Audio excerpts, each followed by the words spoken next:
Frères, avez-vous déjà remarqué que souvent nous sommes enthousiastes mais à l'idée de prier, nous fermons les yeux, et quand nous nous y attendons le moins, nous luttons contre le sommeil. C'est comme si quelque chose tirait nos yeux vers le bas, exactement au moment où nous décidons de parler à Dieu. Et beaucoup de gens pensent que c'est juste de la fatigue, mais croyez-moi, il peut se passer quelque chose de beaucoup plus profond. Et cette apparente somnolence que nous pensons être innocente et qui ne nous fera pas de mal, pourrait être un sérieux avertissement spirituel que beaucoup de gens ignorent. Alors restez avec moi jusqu'à la fin, parce qu'aujourd'hui je vais vous montrer des faits, et je vais aussi vous montrer dans la Bible des passages peu commentés qui vont vous faire réfléchir à 2 fois avant de penser que c'est juste de la paresse, d'accord ? Je suis le pasteur Antonio Junior, et depuis de nombreuses années, j'aide les gens à grandir dans la foi. Frères, s'il y a une chose que j'ai remarquée pendant tout ce temps, c'est qu'il y a un problème qui touche de nombreux chrétiens. Et c'est précisément au moment de la prière, ou même pendant le culte, pendant le moment de la parole. Et j'imagine qu'au moins une fois vous avez déjà vécu cela. Vous commencez à prier très enthousiaste, mais soudainement vous commencez à ressentir de la fatigue, vous commencez à bâiller, ou alors vous avez déjà vu quelqu'un à l'église somnoler juste au moment de la parole, cette parole qui pourrait changer la vie de la personne. Frères, ce phénomène n'est pas récent, et ne se produit pas seulement avec ceux qui travaillent trop ou qui dorment peu, d'accord ? C'est un signe que spirituellement, quelque chose peut nous distraire et nous éloigner de la présence de Dieu. Et alors se pose une question, si ce n'est pas toujours une question de santé ou de routine, et s'il y a vraiment cette bataille invisible, spirituelle, comment se passe-t-elle en coulisses ? Que se passe-t-il dans cette zone que nos yeux physiques ne peuvent atteindre ? Écoutez, j'ai ressenti très fortement dans mon cœur de vous montrer quelques preuves dans la parole de Dieu qui montrent comment ce sommeil peut être utilisé comme un outil de l'ennemi pour nous faire perdre des révélations, des opportunités et des bénédictions de Dieu. Mais ne vous inquiétez pas, en plus de vous alerter, je vais aussi vous donner quelques conseils pratiques pour surmonter ce problème à partir d'aujourd'hui. Et j'aimerais beaucoup que vous reveniez ici sur la vidéo pour commenter ce que Dieu a fait dans votre vie à partir de maintenant. D'accord ? Alors, si vous êtes intéressé par des thèmes spirituels plus profonds, je veux vous demander une chose. Abonnez-vous à ma chaîne, activez la cloche de notification. Parce que je veux marcher avec vous tous les jours, en vous expliquant la Bible de la manière la plus simple possible pour que vous puissiez grandir spirituellement, d'accord ? Alors, allons-y frères. J'ai promis à vous que je vais vous montrer quelque chose qui va changer la façon dont vous vous comportez avec Dieu. Cela va beaucoup vous renforcer. Comme je l'ai dit, vous pouvez même penser que dormir pendant la prière est quelque chose qui n'arrive que lorsque nous sommes très fatigués. Mais frères, la Bible montre des situations très similaires qui vont bien au-delà de la simple fatigue. Par exemple, dans les Actes chapitre 20, le verset 9, nous avons l'histoire d'Eutychus, qui s'est endormi pendant que l'apôtre Paul prêchait. Et même si ce n'était pas le moment de la prière, cela nous révèle quelque chose d'intéressant, même au moment le plus fort de la parole, au moment où l'apôtre Paul prêchait. Il y avait certainement une onction à cet endroit, la présence merveilleuse de Dieu, et pourtant le sommeil a vaincu ce jeune homme. Et alors frères, la Bible dit que l'apôtre Paul a arrêté la prédication. Il est allé là où le jeune homme était parce qu'il était tombé d'une très grande hauteur et il était mort et Dieu a ressuscité ce jeune homme. Et ce fut un grand mouvement spirituel, mais sûrement l'ennemi ne voulait pas qu'il entende cette parole. Et il y a beaucoup de gens qui se sentent coupables juste parce qu'ils commencent à prier et qu'ils sont tout de suite en train de pécher, n'est-ce pas ? Disons qu'ils commencent à tomber dans le sommeil quand ils s'en rendent le moins compte et ne parviennent pas à terminer la prière. Donc, ce n'est pas quelque chose dont vous devriez avoir honte, car cela arrive à tous à un moment donné. Mais vous ne pouvez pas non plus simplement l'ignorer et penser que c'est normal si cela se produit fréquemment. Cela peut arriver, ce fait que j'ai mentionné à propos de la routine, du stress. Mais il y a bien une dimension spirituelle que je veux vous montrer ici. Par exemple, lorsque Jésus était à Gethsémani, sur le point d'affronter le moment le plus difficile de sa vie sur terre, qu'a-t-il fait ? Il a appelé les disciples à prier. C'était un moment décisif. Et la Bible raconte dans Matthieu chapitre 26, versets 40 et 41, que Jésus leur a dit ceci : « Vous n'avez pas pu veiller avec moi même 1 heure. Veillez et priez pour que vous ne tombiez pas dans la tentation. » Frères, la Bible raconte que les disciples dormaient au moment le plus décisif de Jésus. Jésus était là à souffrir, à suer du sang, et les disciples n'ont rien fait. Au contraire, ils n'ont fait que dormir. Alors cela nous montre que les disciples étaient vraiment épuisés, très fatigués, peut-être émotionnellement bouleversés, n'est-ce pas ? Mais Jésus a laissé un message très clair, priez et veillez, car la chair est faible et la somnolence peut nous surprendre au moment où nous en avons le plus besoin, dans des moments cruciaux. Donc dans ce contexte ici, l'ordre de veiller, ce n'est pas seulement de garder les yeux ouverts, mais de maintenir une posture d'attention spirituelle. Gardez cela que je vous dis. Ce n'est pas seulement garder les yeux ouverts, c'est être attentif spirituellement. Cela signifie que nous ne devons pas laisser notre esprit, notre cœur se déconnecter de Dieu, n'est-ce pas ? Je crois que je parle à beaucoup de gens ici qui ont besoin de prier aujourd'hui, qui traversent des conflits dans leur mariage, dans leur famille, que ce soit une personne qui vous demande de prier, et vous finissez par ne pas prier parce que cette fatigue vous atteint. Alors, frères, cela nous montre que même à côté de Jésus, des hommes de foi ont également éprouvé cette faiblesse du corps qui les a empêchés de prier. Alors, si cela leur est arrivé, pourquoi cela ne nous arriverait-il pas, n'est-ce pas ? Il est clair, frères, que nous ne pouvons pas ignorer les raisons pratiques. Parfois, vous travaillez toute la journée, vous affrontez le trafic, vous vous occupez de vos enfants, vous avez 1000 tâches à faire à la maison, et puis quand vient l'heure de prier, le corps est déjà à bout, la chambre est déjà sombre, la température est confortable, et puis vous commencez à bâiller, et vous ne vous arrêtez plus. Alors, frère, il est naturel que le sommeil apparaisse à ces moments-là, et c'est pourquoi je te conseille. Ne laisse pas pour prier seulement quand tu es allongé dans le lit. Ne laisse pas pour prier dans ces moments où tu es plus enclin à dormir, d'accord ? Nous devons comprendre, frère, que le corps a des limites, et si nous n'en prenons pas soin, il sera de plus en plus difficile de maintenir la concentration dans la prière. Mais même en reconnaissant ces facteurs, il y a encore cette part qui peut être bien plus que simplement une routine lourde. Et maintenant, nous allons voir cela, lorsque la question se connecte directement à la guerre spirituelle. Allons-y. Si vous comprenez ce message, je vous demande d'écrire ici, pasteur, je vis exactement cela. Pasteur, aidez-moi, je fais face à une très grande bataille spirituelle dans ma vie. Écrivez ainsi, que d'autres personnes prieront pour vous, et beaucoup de personnes se reconnaîtront également, et arrêteront de se sentir coupables, d'accord ? Revenons donc à la parole, frère. Quand on regarde dans le livre de 1er Pierre, chapitre 5, verset 8, il est écrit ainsi : « Soyez sobres et veillez, car le diable, votre adversaire, rôde autour de nous, comme un lion rugissant, cherchant qui dévorer. » Frères, cet avertissement nous rend très clair qu'il y a bien un ennemi, et qu'il agit pour éloigner les gens de Dieu, et avec vous ce n'est pas différent. S'il se rend compte que vous intensifiez votre recherche du Seigneur, s'il se rend compte que vous remportez beaucoup de victoires, il peut commencer à utiliser cette stratégie de somnolence, de fatigue physique, mentale et surtout spirituelle, vous comprenez ? J'ai déjà entendu beaucoup de témoignages de personnes qui ne commencent à avoir sommeil que lorsqu'elles commencent à prier. Impressionnant. La personne est très active, elle fait beaucoup de choses, elle est enthousiaste, elle fait tout avec responsabilité, mais il semble que quand elle décide de prier, là ça se complique. C'est pour cette raison, frère, que ça ne peut pas être une simple coïncidence, vous voyez ? J'ai déjà remarqué plusieurs fois dans ma propre vie de cela m'est arrivé, notamment quand je vais lire la Bible. Vous savez quand vous commencez à lire la parole et tout à coup votre vue se brouille, on dirait que vous ne vous concentrez plus sur rien.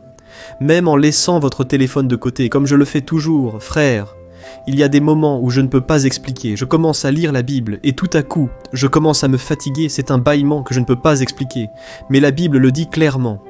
Frères, nous devons résister au mal. La Bible dit « Soumettez-vous à Dieu, résistez au diable et il fuira loin de vous. » Alors, nous devons comprendre que notre lutte n'est pas contre la chair et le sang, mais contre les pouvoirs et les principautés qui tentent de nous éloigner de la présence du Seigneur. Et voici une bonne chose que je dois vous dire. Si vous persistez, si vous résistez à l'ennemi et que vous continuez à prier, savez-vous ce qui va se passer ? Vous allez vous renforcer spirituellement et vous ne tomberez plus dans la tentation. Parce que lorsque Jésus a dit aux disciples « Veillez et priez » pour que vous ne tombiez pas dans la tentation, c'est parce que Jésus savait que cela serait nécessaire. Cette prière-là ferait toute la différence. Et le fait qu'ils n'aient pas prié a malheureusement fait qu'ils sont tombés. Pierre a renié Jésus, et la plupart des disciples ont abandonné Jésus au moment où il en avait le plus besoin, à l'heure de la croix, au moment du châtiment, au moment où il était humilié. Alors quand on arrête de prier sérieusement, on devient une proie facile pour l'ennemi. Frères, la vie commence à perdre son goût. Nous commençons à perdre notre force, et nous commençons à nous habituer à ne pas avoir de communion avec Dieu, et c'est le problème, frères, dont j'ai décidé de vous parler ici. Combien de personnes perdent aujourd'hui des révélations qui pourraient nous guider en période de doute ? Regardez, si nous sommes endormis, comment allons-nous entendre la direction de Dieu ? Pensez avec moi. Frères, la Bible compare notre responsabilité à celle d'un veilleur.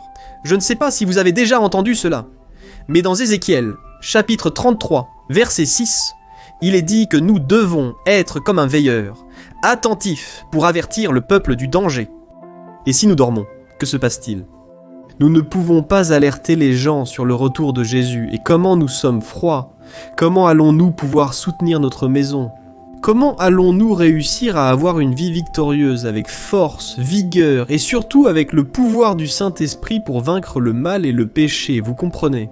Alors, frères, la Bible dit dans Hébreux, chapitre 11, que nous devons nous inspirer de ceux qui ont atteint la promesse. Nous devons mettre notre foi en Jésus, mais nous devons aussi nous inspirer de grands hommes de Dieu, de grands leaders spirituels qui ont lutté, persévéré, pour toujours avoir une vie de prière élevée. Nous voyons l'exemple clair dans la vie de John Wesley, je ne sais pas si vous le connaissez, mais c'était l'un des hommes les plus utilisés par Dieu sur cette terre, et il avait un agenda très chargé, frère. Mais il prenait toujours des heures chaque jour pour prier, et quand il apprenait qu'il avait un engagement tôt le matin, il se levait encore plus tôt justement pour éviter les distractions et passer le temps, et lui ne pas prier. Nous voyons aussi l'exemple dans la vie de Martin Luther. Il disait que s'il savait qu'il avait un engagement, il prenait 2 heures avant pour se consacrer uniquement à la prière. Frères, qu'est-ce que ces hommes faisaient que nous ne faisons pas ? C'est exactement ça. Ils faisaient de la prière une priorité. Mais cela ne signifie pas que ces hommes de foi n'avaient pas de faiblesse physique. Parfois, frères, ils avaient sommeil, vous pouvez en être sûr, mais ils prenaient des mesures stratégiques pour ne pas s'endormir. Alors non, vous saurez exactement ce que vous devez faire, et peut-être face à tout ce dont je vous ai parlé dans cette vidéo, vous pensez « mince, en réalité j'ai dormi beaucoup plus que je ne l'imaginais pendant la prière ». Frère, c'est une alerte, mais en même temps, il suffit que vous preniez une nouvelle attitude à partir de maintenant. D'accord ? Là dans Romains chapitre 13, verset 11, il est écrit que maintenant que nous sommes à l'approche de la fin des temps, il est temps de nous réveiller du sommeil. Il est clair que l'apôtre Paul ici ne parlait pas seulement du sommeil physique, mais surtout du sommeil intérieur. Frères, nous devons nous lever de cet état de passivité, cette tiédeur spirituelle, et nous devons commencer à chercher une véritable intimité avec le Seigneur. Amen. Parce que je vais vous dire une chose ici, j'ai déjà assisté à beaucoup de veillées de prière. Généralement, on fait les veillées au milieu de la nuit, n'est-ce pas ? Et combien de personnes, frères, ont perdu des révélations, ont perdu le réconfort, la direction de Dieu, et ne se sont pas affirmés dans la parole. Et donc, frères, j'arrive à cette conclusion que vraiment l'ennemi travaille beaucoup dans ce domaine. Comme Jésus lui-même l'a dit, nous devons veiller, parce que la chair est faible, l'esprit est déjà prêt, c'est-à-dire, si vous avez déjà Jésus comme votre Seigneur et Sauveur, vous êtes sauvés. Mais maintenant l'ennemi, il veut que vous ayez une vie de défaite, une vie dans laquelle vous passerez tout votre temps à prier « Seigneur, sortez-moi de ce monde, je n'en peux plus ». Et alors, frères, vous commencez à prier. Savez-vous comment ? Juste en demandant miséricorde. « Dieu, aie pitié de moi. Ô Dieu, tu sais ce que je traverse. » Frères, ce n'est pas seulement la prière. Nous pouvons bien sûr implorer la miséricorde, mais Dieu attend de nous que nous prenions une position de foi, que nous commencions à prophétiser, que nous commencions à avancer, et que nous ne restions pas dans cette position passive, comme si nous étions des pauvres, comme si nous n'avions pas un héritage en Christ, vous comprenez ? Nous devons nous éveiller spirituellement, et c'est exactement ce dont parlait l'apôtre. Relever la tête, surmonter et commencer enfin à croire que Dieu est avec vous, qu'il vous aime et qu'il a un plan pour votre vie. Amen. Je dis cela parce que quand nous sommes somnolents, quand nous sommes fatigués, nous n'avons pas la force de prier. Nous commençons même à douter du pouvoir de la prière. Nous commençons à prier par routine, juste parce que c'est automatique. Vous comprenez ? Et c'est pour cela que maintenant est venu le moment de vous montrer ici quelques conseils, quelque chose simple que vous pouvez faire qui feront toute la différence dans votre vie. Allons-y. En premier lieu, essayez de choisir un moment de prière où vous êtes le plus disposé. Si vous êtes très fatigué, il vaut peut-être la peine de vous lever un peu plus tôt et de prier. Même si cela peut être un défi au début. Rien n'est facile, frère. Et je dis souvent que la prière, elle est antinaturelle, c'est-à-dire, il n'est pas naturel de prier, tout simplement. Parce que vous voulez résoudre les choses par la force de votre bras, avec votre intelligence, avec ce que vous pensez qui va marcher. Mes frères, quand nous prions, nous nous prosternons simplement devant le Seigneur, déclarant qu'il est celui qui gouverne notre vie, et que si lui ne met pas la main, tout sera en vain. Amen. Et je vais vous donner un autre conseil très important ici. Peut-être cela vous aidera beaucoup à prier à voix haute, ou même à marcher pendant que vous priez, parce que cela réduit beaucoup votre chance de somnoler. D'accord ? Une autre idée est de créer un espace propice à la prière. Une chambre très sombre et silencieuse peut effectivement vous rendre plus somnolent. Alors, essayez de laisser un peu de lumière allumée, ou mettez une musique de fond douce qui vous aidera à rester alerte, d'accord ? Je mets beaucoup de musique de fond pour que je puisse écouter pendant que je prie. Y compris ici sur ma chaîne, j'ai mis quelques musiques de fond. Si vous voulez chercher plus tard, tapez comme ça. Musique de fond Pasteur Antonio Junior, d'accord ? Cela vous aidera beaucoup pendant le processus. Pendant ce moment où vous priez, cherchez le Seigneur. Et un autre conseil que je veux vous donner, demandez de l'aide à des personnes de confiance. Invitez un ami, un groupe de prière, cela vous encouragera beaucoup et vous donnera de la discipline. Car lorsque vous priez seul, vous vous découragez généralement avec le temps. Mais lorsque vous vous réunissez avec d'autres frères, cela renforce énormément les frères. Alors, n'oubliez pas d'inviter des personnes à prier avec vous. Et surtout, n'oubliez pas de demander à Dieu le pouvoir du Saint-Esprit pour vous soutenir. C'est lui qui nous donne la force de lutter contre les faiblesses du corps et de l'esprit, et quand nous cherchons Dieu avec sincérité, il répond « Soyez-en sûrs ». Alléluia. Mes frères, voici le moment où je vous ai transmis cet enseignement. Et le message que je te donne est « Ne te contente pas ». Si vous avez sommeil une fois, 2 fois, 3 fois, ne vous découragez pas, ne vous blâmez pas, et ne pensez pas ainsi. « Ah, je vais arrêter de prier parce que je n'y arrive pas ». Non. La prière est persévérance. Vous apprenez à prier au fur et à mesure que vous consacrez du temps à parler au Seigneur, d'accord ? Et maintenant, je veux entendre de vous. Laissez dans les commentaires si vous avez déjà vécu cette situation. Comment vous essayez de vaincre ce sommeil ? Peut-être que vous avez un conseil qui peut aider nous tous, d'accord ? Partagez vos expériences là-bas avec les gens et je crois que Dieu va faire une belle œuvre dans votre vie. Regardez. Merci beaucoup d'avoir regardé jusqu'ici. Et je vais laisser ici sur l'écran maintenant quelques vidéos pour vous à regarder. Cela va beaucoup vous édifier et surtout, partager. Frères, vous ne réalisez pas à quel point cela peut changer et impacter la vie des gens. Que Dieu te bénisse. Je t'attends dans la prochaine vidéo, un gros câlin.